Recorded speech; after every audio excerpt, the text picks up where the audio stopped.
Barrister Saidul হক সুমনকে যুগে অব্যাহতি দেওয়া হয়েছে।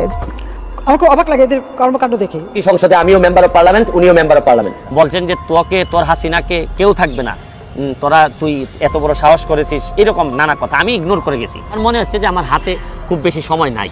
আমার কাছে আমার কেন জানি মনে হচ্ছে যে আমি কোনো না কোনোভাবে বাধাগ্রস্ত হব, হয় মারা যাব বা পৃথিবী থেকে বিদায় নিব, অথবা কেউ না কেউ আমাকে বিভিন্নভাবে আটকাই দিবে। কেউ মামলা করে হোক বা হামলা করে হোক, আমাকে স্টিগমাটাইজ করে হোক, বদনাম করে হোক, দরকার হইলে আমাকে আর কথা বলতে দিবে না। আমার মনে হচ্ছে যে খুব অল্প সময় আমি আর পাচ্ছি। আমার মনে হচ্ছে যে বাংলাদেশ খুব করে মনে হচ্ছে আমার খুব করে মনে হচ্ছে যে কোনো না কোনোভাবে আমি আটকাই যাবো অল্প সময়ের মধ্যেই।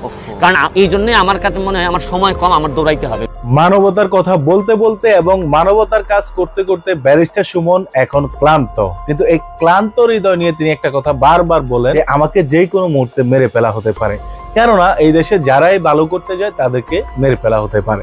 এই ধরনের অনেক নজির থাকার পরেও ব্যারিস্টার সুমন কেন বারবার এই কথাগুলো বলছেন, আজকের ভিডিওতে তিনি সেটাই প্রুভ করে দেবেন। পাশাপাশি এই ভিডিওটা আপনাদেরকে এখনই দেখাবো যেটা হচ্ছে শুধু ব্যারিস্টার সুমনকে মৃত্যুর হুমকি দেয় নাই, পাশাপাশি আমাদের দেশের মাননীয় প্রধানমন্ত্রীকেও মৃত্যুর হুমকি দিয়েছে। তো সেটা কোত্থেকে দিয়েছে, কে দিয়েছে, সেটা আজকের ভিডিওতে ব্যারিস্টার সুমন নাম ধরে ধরে সেটা প্রমাণ করে দিবে।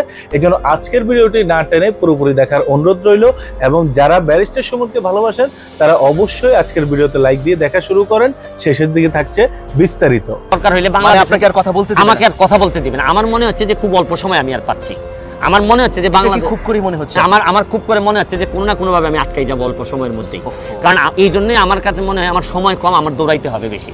আচ্ছা আচ্ছা, বিএনপি অথবা জামাতের লোকজন বলে এই কাজগুলো যেগুলো করছেন এগুলো রাজনৈতিক। আমি তো বারবার বলছি যে কে কি বলছে এইটা শোনার সময়ও আমি পাচ্ছি না। আমার কাজটা করতে চাই, বুঝছেন। আমি তো বারবার বলছি যে মানুষটা মনে করে তার পৃথিবীতে এই সময় খুব বেশি নাই, তার বিএনপি আওয়ামী লীগ নিয়ে চিন্তা করার সময় আন্তর্জাতিক অপরাধ ট্রাইব্যুনালের প্রসিকিউটর, আমি বঙ্গবন্ধুর আদর্শকে ধারণ করি। আমি তো তাই মনে করি যে আদর্শকে ধারণ করলে আপনি আদর্শের জন্যই তো আমি ছুটে চলা, মানুষের জন্য যাওয়া, কষ্টে যাওয়া। আদর্শকে ধারণ করা মানে কিন্তু এই না যে সারাক্ষণ আপনি আরেকজনের তেল মারবেন। আদর্শকে ধারণ করা এই মানে না যে আপনি আদর্শের কথা বলে আরেকজনের হক নষ্ট করবেন।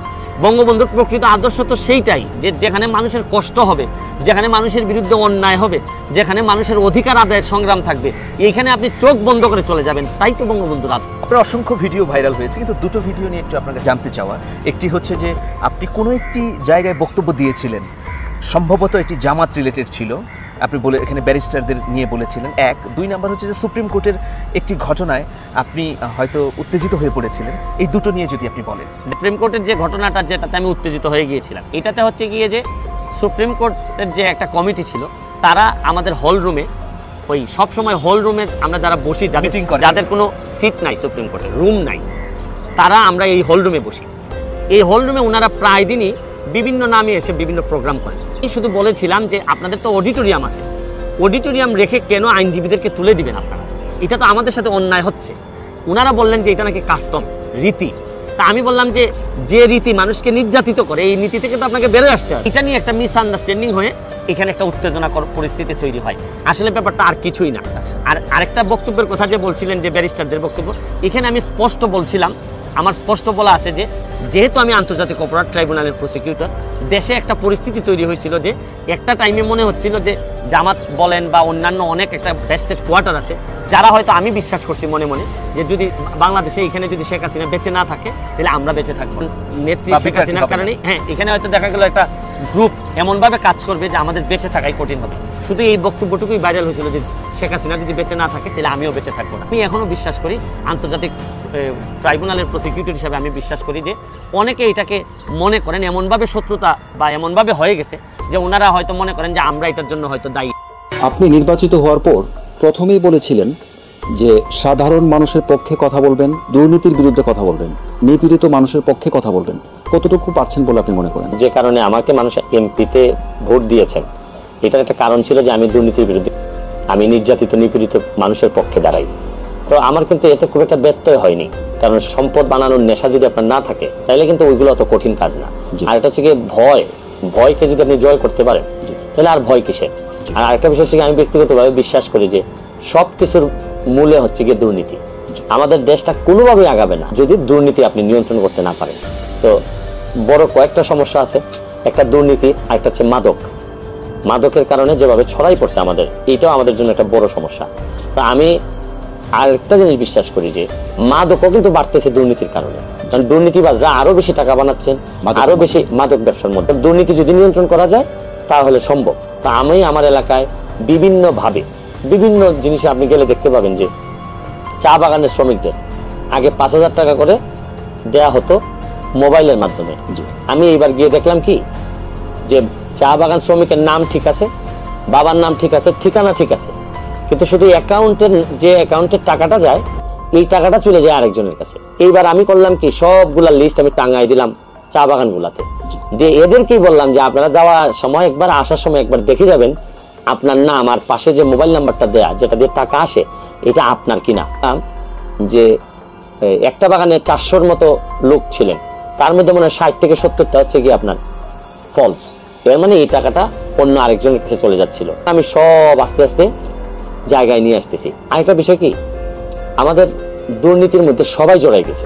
আমার একটা বিশ্বাস সাধারণ মানুষের ভালোবাসা আছে তো, আর আমার যেহেতু অন্য যেসব কারণে মানুষ জায়গা থেকে সরে পড়ে, এগুলো আমার মধ্যে নাই। সংসদ সদস্য ব্যারিস্টার সৈয়দ সায়েদুল হক সুমনের কথা শুনছিলেন। এবার আপনাদের জন্য একটি বিশেষ প্রতিবেদন, চলুন দেখি কি আছে এই প্রতিবেদন। আমার পরিবারের মধ্যে একজন ইউনিয়ন পরিষদের মেম্বারও নাই, আমার পরিবারের মধ্যে একজন অ্যাডভোকেট নাই। তো আল্লাহর কি মানে আমার প্রতি ব্লেসিংসটা, যে পরিবারের মধ্যে একজন অ্যাডভোকেটও নাই, এই পরিবারে আমি ব্যারিস্টার হয়ে গেছি।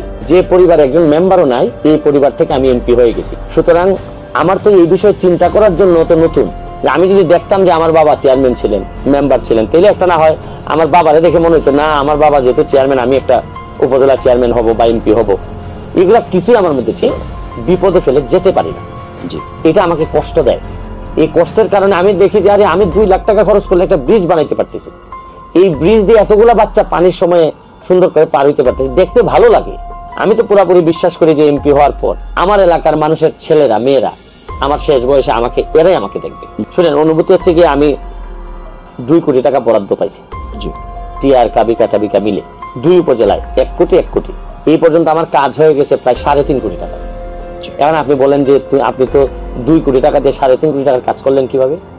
কারণ আপনার প্রতি যদি মানুষের বিশ্বাস থাকে তাহলে মানুষ পকেটে হাত দিতে একটা সেকেন্ডও ওয়েট করে না। এই 4 মাসে সরকারিভাবে দুর্যোগ মন্ত্রণালয় থেকে যা দিছিলেন, আমি আগেই ঘোষণা দিয়ে দিছি যে আমি 4টা গার্ডার ব্রিজ পাইছি, এই 4টা আমি কালভার্ট পাইছি, এবং যেসব জায়গায় আমার কাজ হচ্ছে, আমার লোকজনের কাজ হচ্ছে গিয়ে। দর্শক বন্ধুরা আপনারা ব্যারিস্টার সুমনের পুরোপুরি বক্তব্যটা দেখেছেন। তো ব্যারিস্টার সুমন যে কথাগুলো বলেছে সেগুলো আপনার কাছে কেমন লেগেছে সেটা অবশ্যই কমেন্ট করে জানতে ভুলবেন না।